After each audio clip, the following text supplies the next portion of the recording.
Buenos días, hermanos, pues hoy vamos a ver el tema número 39. Y pues bueno, hemos estado viendo el mal comportamiento del pueblo de Dios. Hemos estado viendo cómo constantemente están pecando contra Él, recordando un poco la vida de Ezequías, que fue quien derriba los altares, quien trata de hacer lo correcto delante de Dios, pero bueno, después vemos como su hijo y su nieto pues simplemente hacen lo contrario, ¿no? Peor, cosas más abominables que lo que el pueblo pagano hacía. Y pues bueno, ahora vamos a hablar de quién era Josías. Y Josías pues es hijo de Amón. Tenía 8 años cuando comienza a reinar y reina 31 años, lo contrario de su papá que solamente reina 2 años. Pero él reina 31 años y fíjense bien, dice la palabra de Dios que él hace lo correcto delante de Dios. Él anduvo en todo el camino que David su padre pues también hizo, ¿no? Y no se aparta. Tenía 18 años cuando manda arreglar el templo de Dios, después de todos los daños que habían sufrido por Manasés y Amón, por su padre y su abuelo. El sumo sacerdote que pues estaba ahí en el arreglo del templo, halla el libro de la ley y se lo hace llegar a Josías y lo leen delante de él. Cuando Josías escucha lo que decía, el libro rasga sus vestidos. Esa era una actitud de lamento, de arrepentimiento. Es una reacción que le hacía, que mostraba el dolor que sentía por haber pecado contra Dios. ¿Y por qué sentía dolor? Bueno, porque pues les leen los libros y pues él sabe que había ofendido a Dios y que venían consecuencias. Y vamos a leer 2 de Reyes 22, del 16 al 20, que dice así: Esto dice el Señor: traeré desastre sobre esta ciudad, sobre sus habitantes. Todas las palabras escritas en el rollo que el rey de Judá leyó se cumplirán, pues los de mi pueblo me han abandonado y han ofrecido sacrificios a dioses paganos. Estoy muy enojado con ellos por todo lo que han hecho. Mi enojo arderá contra este lugar y no se apagará. Vayan a ver al rey de Judá, quien les envió a buscar al Señor, y díganle: esto dice el Señor, Dios de Israel, acerca del mensaje que acabas de escuchar. Estabas apenado y te humillaste ante el Señor al oír lo que yo pronuncié contra esta ciudad y sus habitantes, y que esta tierra sería maldita y quedaría desolada. Rasgaste tu ropa en señal de desesperación y lloraste delante de mí arrepentido. Ciertamente te escuché, dice el Señor. Por eso no enviaré el desastre que he prometido hasta después de que tú hayas muerto, y serás enterrado en paz. Tú no llegarás a ver la calamidad que traeré sobre esta ciudad. Pues bueno, esto nos habla de la gran misericordia de nuestro Dios, de la gran bondad. Él es un Dios que al ver un corazón humillado nunca lo rechaza. Y pues bueno, Josías se humilla y Dios sopesa su corazón y sabe que hay humillación en verdad, que no solamente es un fingimiento o solamente es por miedo, sino que realmente estaba arrepentido. Y a pesar de que Josías no sabía todo lo que esto era importante para Dios, porque pues recuerden que tuvo un padre que hizo cosas horribles y tuvo un abuelo que hizo cosas horribles, y tal vez ya no le tocó ver a su bisabuelo que trató de hacer lo correcto, o tal vez oyó de él un poco, no lo sabemos. Lo que sí sabemos es que no tuvo un buen ejemplo, mas en cambio tenía un corazón humillado como su bisabuelo. Y bueno, pues Josías reúne a todo el pueblo, desde el más chico al más grande. Les lee el libro de la ley y promete a Dios que guardarían sus mandamientos con todo su corazón, con toda su alma. Y el pueblo confirma la promesa. Hace cambios, destruyendo toda la idolatría, sacando la imagen de acera fuera de la casa de Dios, quemándola. Derriba los lugares de prostitución idólatra, donde ellos idolatraban. Derriba los altares, ninguno pasaría por fuego a sus hijos. Quita los caballos que habían dedicado al sol. Derriba los altares de Astoret, Quemos. Quita las imágenes y estatuas de acera. Hizo la Pascua conforme estaba escrito en el libro. La Pascua no se había celebrado por mucho tiempo, no de esa manera.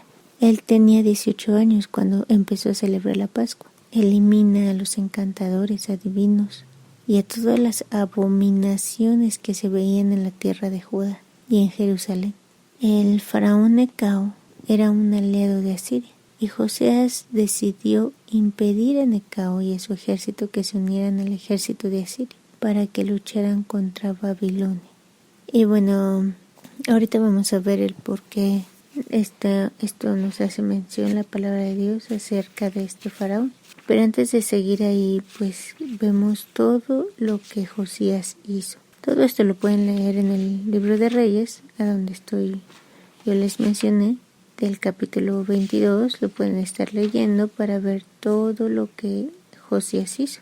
Y es bien importante porque Josías, al momento de darse cuenta que estaban pecando contra Dios, pues se arrepiente y deja de comportarse de una manera terrible. A pesar de que no tenía tan buenos ejemplos, aún así, él decide a qué camino llevar su vida y qué camino llevar a los que estaban sometidos a él. Y pues qué bueno, ¿no? Gracias a Dios que Josías tiene un corazón sensible a Dios, porque podía haber encontrado eso y no haber hecho nada. Pero si se dan cuenta, antes de que se encontrara el libro, había temor delante de Dios de Josías, porque Josías manda arreglar el templo. Por eso es que encuentran el libro. Eso quiere decir que Josías ya en su corazón ya había esa disponibilidad de no hacer lo malo, de no comportarse de esa manera como su padre y su abuelo lo hicieron. El hecho de que hubieran matado a su padre, tal vez eso hizo que su corazón dejara de ser necio y obstinado. Él era pequeño cuando entró al reinado. Aún así, en esa juventud en donde él empezó a celebrar la Pascua, donde él empezó a tomar decisiones serias en su vida, le ayudó a tener paz, como dice la palabra de Dios, a que no hubiera la calamidad que iba a sufrir el pueblo, porque la consecuencia ya estaba y se iba a sufrir, pero Dios permite en su gracia y en su misericordia que él no la sufra. Y bueno, vimos algo importante, ¿no? Lo del faraón Necao, que era un aliado de Asiria. Y vemos que les mencioné que Josías decide impedir, ¿no?, que este faraón se uniera con el ejército de Asiria y lucharan contra Babilonia. Y bueno, vamos a leer que dice en 2 de Crónicas 35, del 20 al 24, dice así: Después de que Josías terminó de restaurar el templo, Necao, rey de Egipto, dirigió a su ejército desde Egipto para hacer la guerra en Carquemis, junto al río Éufrates. Entonces Josías y su ejército salieron a enfrentarlo, pero el rey Necao envió mensajeros a Josías con el siguiente mensaje: ¿Qué quieres de mí, rey de Judá? No tengo nada contra ti. Voy de camino a pelear contra otra nación, y Dios me ha dicho que me apresure. No interfieras con Dios, quien está conmigo, o Él te destruirá. Sin embargo, Josías se negó a escuchar a Necao, a quien Dios realmente le había hablado, y no quiso regresar. En cambio, se disfrazó y dirigió el ejército en la batalla en la llanura de Megiddo. Entonces los arqueros enemigos hirieron al rey Josías con sus flechas, y el rey gritó a sus hombres: «Sáquenme de la batalla, porque estoy gravemente herido».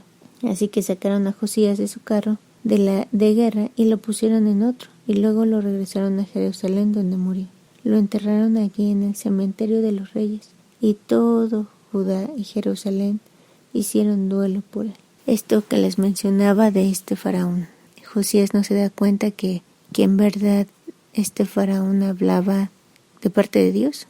En verdad Dios lo había mandado a hacer batalla contra los babilonios.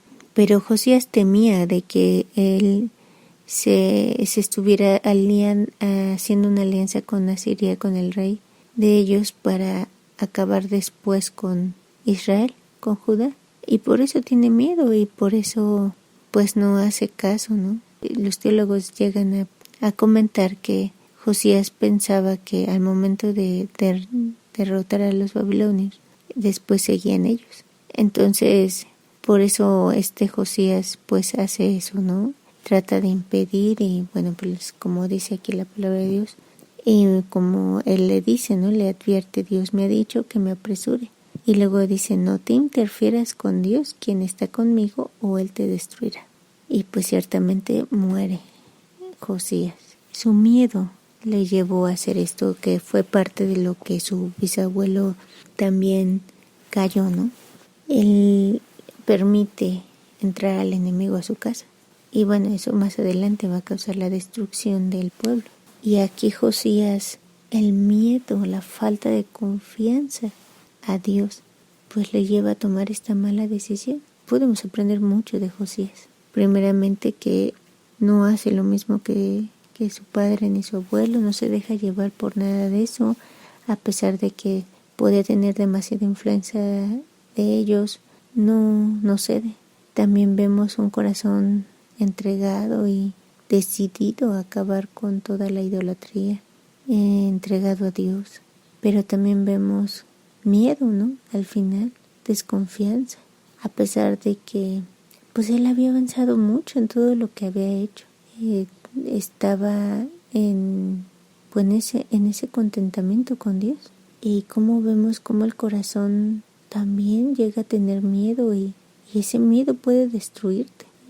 Sabemos que Josías tuvo temor a Dios y eso pues obviamente no. Dios sabe dónde está en este momento.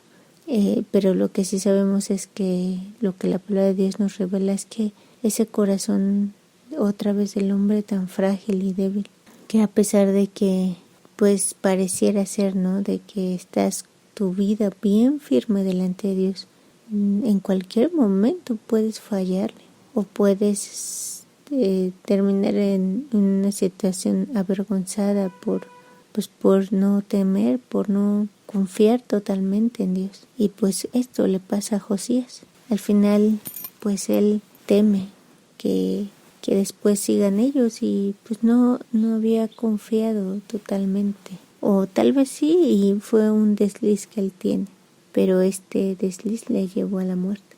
Creo que es importante ver cómo nosotros enfrentamos el miedo. Y también importante, de nuevo Dios nos exhorta a deshazte de todos los ídolos, de todos. Así como Josías elimina todo, arrasa con todo, para que él estuviera libre de toda esa esclavitud a la que el pueblo se había sometido. Y pues bueno, o sea, el hecho de que él celebre la Pascua, como no se había celebrado durante mucho tiempo, porque se celebraba de diferentes formas, ya cada quien a su modo, pero aquí él lo vuelve a celebrar de una manera diferente, como la palabra de Dios lo dice. Y es así como dice su palabra. Así debemos adorarle. Debemos celebrar nuestra salvación como Dios lo dice, no como se nos antoja, viviendo en santidad. Así es como debemos celebrar nuestra salvación. Que todo esto sirva para que meditemos exactamente lo que estamos haciendo. Yo creo que la palabra de Dios llega exactamente en el momento indicado, hablando directamente a nuestro corazón, sabiendo que estamos pasando en este momento y que tal vez en este momento estás pasando miedo, tal vez en este momento Dios te está llevando a quitar todos tus ídolos, o tal vez en este momento Dios te está mostrando a qué estás llevando a tus hijos. Que Dios tenga misericordia de nosotras y que podamos ser libres de cualquier esclavitud de que esté ofendiendo a Dios. Que Dios las bendiga.